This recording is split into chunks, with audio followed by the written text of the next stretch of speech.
Zoti Rada, unë do doja t'ju ftoja edhe ju që të ndjekim për pak çaste fjalën që ka për të thënë edhe zoti Berisha përpara gazetarëve, në mënyrë që më pas edhe të mund ta komentojmë së bashku, duke ju kërkuar ndjesë edhe për shkëputjen.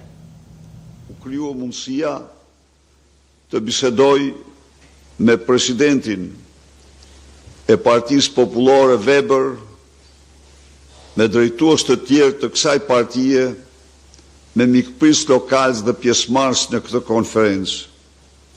Unë e shfrytëzoj rastin për t'i shprehur mirënjohje presidentit Weber për ftesën dhe interesin dhe kujdesin që ai tregon për Partinë Demokratike në Shqipëri dhe zhvillimet në Shqipëri.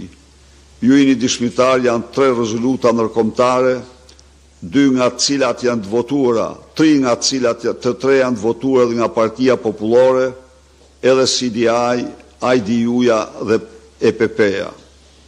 Pra, ka një ndryshim, një zhvillim dramatik, pozitiv në marrëdhëniet e Partisë Demokratike me Partinë Popullore dhe partitë si motra.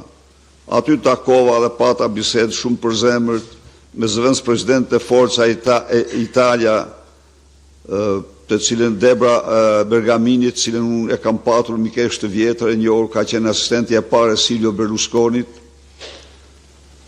pati dhe përfaqësues të partive tjera me të cilë të diskutuam për bashkëpunimin midis forcave tona politike. Pra, mesazhet e Podgoricës janë mesazhe mbështetje të plot për Partinë Demokratike dhe fitoren e saj në zgjedhjet e ardhshme.